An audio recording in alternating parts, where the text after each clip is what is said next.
Outro assunto agora, o ex-presidiário Lula pode contar com mais uma boa notícia. Para ele, não para o Brasil.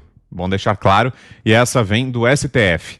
Depois de deixar a reclusão em novembro do ano passado, após o Supremo decidir contra a prisão em segunda instância, o petista está prestes a ver um processo contra ele prescrever no tribunal.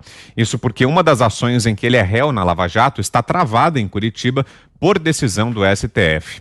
Caso não seja julgado até dezembro deste ano, o processo prescreverá e Lula não poderá mais ser julgado pelos crimes de corrupção e lavagem de dinheiro.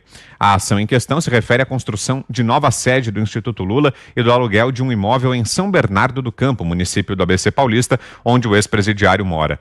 Diante da possibilidade de o processo contra Lula prescrever, o Ministério Público Federal pediu para os trâmites serem retomados pelo STF.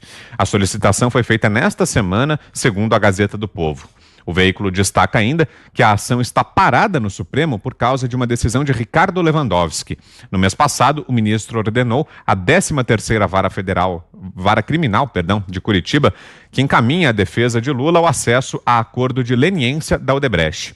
E ainda sobre o ex-presidiário, uma outra informação, ele chamou ontem o governo de Jair Bolsonaro de miliciano da pior qualidade. A afirmação foi feita durante uma live organizada pelo MST, Movimento Sem Terra, onde os convidados discutiram a fome no Brasil. Durante a fala, Lula disse que não culpa o governo Jair Bolsonaro por todos os incêndios no Brasil, mas criticou o agronegócio pelas queimadas na floresta amazônica.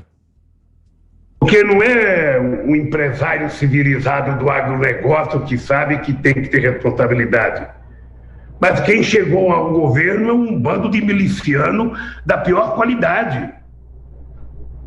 E nós temos que saber disso e conviver com isso e saber que nós temos que enfrentar isso. O ex-presidiário também pediu indignação ao povo brasileiro para que a Constituição seja cumprida. Acompanhe.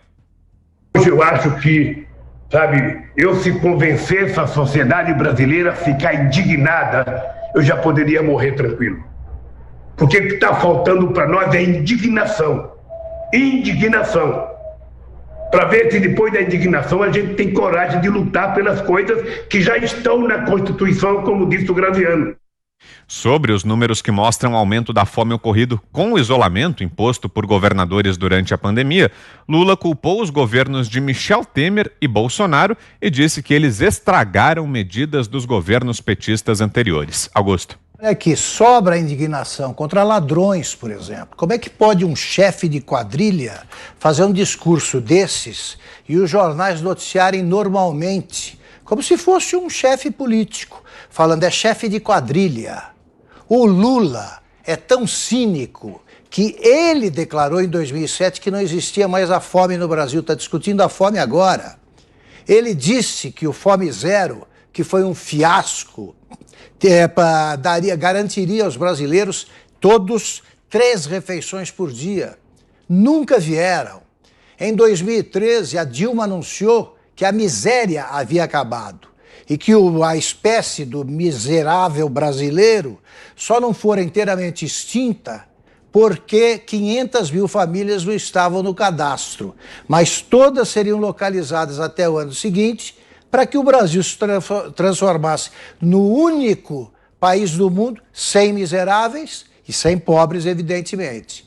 Para isso, eles fizeram a seguinte escala: de R$0 a 70, o sujeito era miserável.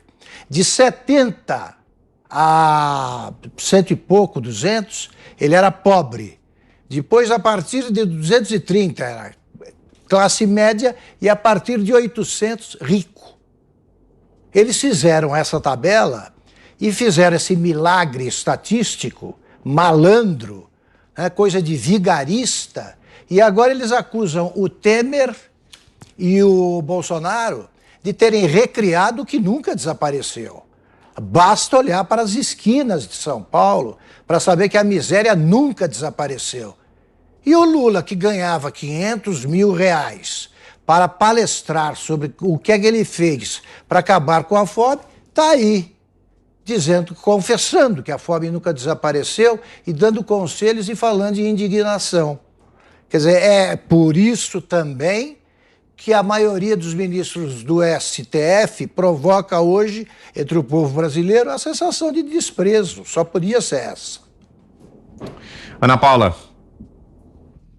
Ele fala em Constituição, Vitor, né? Se o STF ou se alguém, né, os encarregados aí respeitassem a Constituição, e aí a gente vê que o próprio ministro Lewandowski, no processo de impeachment da Dilma Rousseff, rasgou a Constituição ao vivo em cores ali, né, no plenário, o artigo 52 ali, que aí proibia a Dilma Rousseff de se candidatar a qualquer cargo público, e ele ali numa manobra ali muito bem armada, né, pela turba do Lula, conseguiu livrar a Dilma dessa. Agora, é impressionante que ele fala isso, eu não sei se ele coloca a cabeça no travesseiro e dorme assim tranquilamente sem pensar que não falou nenhuma mentira, porque ele deixou o país com 35 milhões de pessoas sem saneamento básico. Aí agora uma herança aí que mesmo dentro da pandemia, a equipe do Paulo Guedes fez o que pôde. Se não fosse a pandemia, a gente provavelmente estaríamos num lugar melhor. Esse novo governo, a equipe do ministro Guedes, crescemos aí 6 posições no ranking de liberdade econômica da Heritage Foundation, logo que ele entrou, e antes tínhamos acordos aí esquisitíssimos, né, com a Venezuela e com ditadores na África. Então, eu acho que a gente tem que começar a parar de colocar esse senhor, esse condenado, ex-presidiário, sob os holofotes. A gente precisa começar a tocar o barco do Brasil, olhar para frente e deixar esse homem para trás. Você, Fiuza? Não, o jogo aí em pronunciamentos do Lula hoje em dia é olhar para ele e observar o quanto ele não acredita no que ele está falando. Ele não acredita em nada daquilo. Imagina o Lula pedindo indignação ao povo. Ele sempre foi cara de pau, mas hoje em dia ele triplicou a cara de pau. Ele é um ladrão condenado a mais de 20 anos de prisão e está solto graças aos amigos dele no STF, que fizeram uma manobra para soltá-lo. E esse mesmo STF, ali concentrado na figura, nesse caso do Ricardo Lewandowski, está tentando fazer, na malandragem, no 171, prescrever mais um processo de condenação por lavagem de dinheiro, né? É o caso do terreno para o Instituto Lula, que foi já está demonstrado pela Lava Jato, foi uma corrupção de 12 milhões de reais. Isso foi demonstrado e o STF aceitou um pedido da defesa do Lula de que não tinha visto as alegações finais e as delações, e especialmente o acordo de leniência da Odebrecht. Isso foi concedido, então. Esses documentos foram apresentados à defesa do Lula e depende do STF julgar a apreciação da defesa do Lula sobre o que ela leu. Só que nem a defesa do Lula se manifesta, nem o STF julga. Então, com essa malandragem, eles estão tentando livrar o Lula de mais um crime, só da lavagem de dinheiro, porque da corrupção ele vai continuar respondendo e vai continuar respondendo por vários outros aí que estão na justiça.